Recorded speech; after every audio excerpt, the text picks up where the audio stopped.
मेरी माथि मेरा दे स्लगानजों गोमसार होयो दिनै बिजेपि हानजाया महामाया भिसिडिसिनि सिङाव नखर नखर थांनानै हानजा सुरना थिंख्लियाव हाखौ सोना लानाय जायो आरो 75थि भारत उदांस्रि जानायनि अमृत महोत्सवनि फालिनो थाखाय नरेन्द्र मदिनि बोसोनजों बे हाबाफारिखौ मावनाय जायो। कक्राझार जिल्ला पर्बतजरा महकुमानि सिङाव थानाय गासै 10था भिसिडिसि दं आरो फारियै मावबोगासिनो दं। दिनै महामाया भिसिडिसिआव दिनैनि सानसेनि हाबाफारि लानानै पर्बतजरा मण्डलनि दैदेननायाव मण्डल आफादगिरि सर्वेश्वर राभा आरो महामाया बिजेपि ब्लकनि लेङाइ नेहाथारि नारायण चन्द्र पालजों लोगोसे दोलोनि गोबां सुबुंफोरनि दैदेननायाव बे हाबाफारिया मोजाङै मोजां जोबनानै थाङो।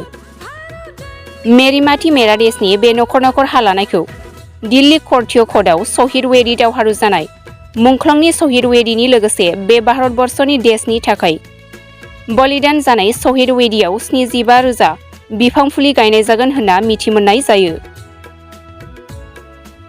मख'नो गोनांदि बे हाबाफारियाव कक्राझार जिल्ला आफादनि ससियेल डेभेलपमेन्ट कनभेनर मानगोनां जगदीश बसुमतारिया गाहायै बाहागो लायो आरो मेरी माथि मेरा देशनि गासै बाथ्राखौ जोंनि खौरांगिरिनि सिगाङाव मा फोरमायखो फै जों मिथिना लानि।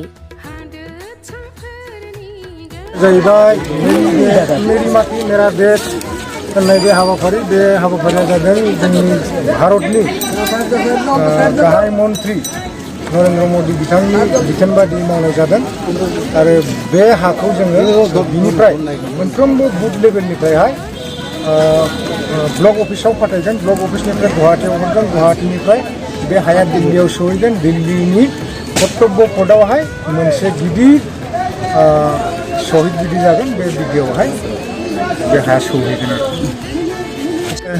मेरा माथि मेरा देशखौ जों पालन खालामनाया दिनैल' नङा, जोङो 1 तारिखनिफ्राय 15 तारिखसिम प्रग्राम दंमोन दिनैसिम जोङो दा कार्यसुचिखौ लागासिनो दङ। खिन्थु दिनै जोंना क'क्राझाराव सिङाव थानाय जोंनि पर्बतजरा मण्डल बिजेपिआ दिनै महामायाव लादों। बे खालि महामायाल' नङा, जोङो बिभिन्न बे जोंनि 10था भिसिडिसिआवनो जोंनि पर्बतजरायावनो लादों, बुथफोराव शक्ति केन्द्रफोराव। बिनिखायनो जोङो आरो दिनै बेयाव आलासि महरै जोङो नुजाफैनो खोथा दङमोन। सजलदाया जोंनि क'क्राझार जिल्लानि भाइस प्रेसिडेन्टआ बे एसे उसुबिदानि थाखाय फैनो हायाखिसै, बेनिखायनो दा जोङो बेखौ खालामनाय जादों।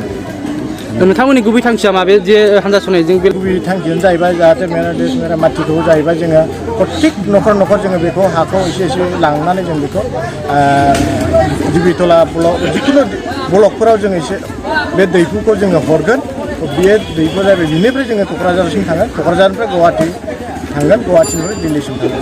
जोङो खुनु बे हा खांनायाव मेरा देश मेरा माथियाव जोङो रावनिबो नखराव जोङो बासियाखै। जोङो दा खांदों, इउपिपिएलआनो जा बा कंग्रेसआनो जा बा इउडिएफआनो जा, जों खुनु बासियाखै। बेयाव बयनिबो बिसिनि नखरावबो जों थांनानै लादों, जाहाथे बे देशआ खालि पार्टिनिल' नङा, बे देशआ जाहैबाय जोंनि भारतनि देशनि थाखायसो जोङो बे जोंनि बे देशनि थाखायसो जोङो बेखौ बोखांनाय जादों।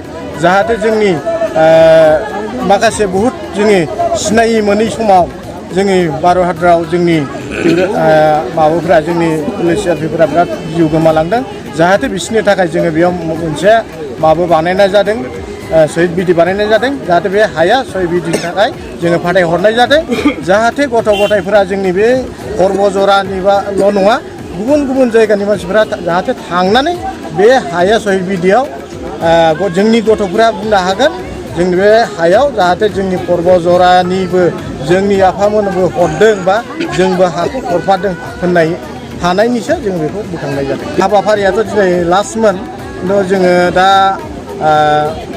16 तारिखसिम जों बेखौ खुलिनो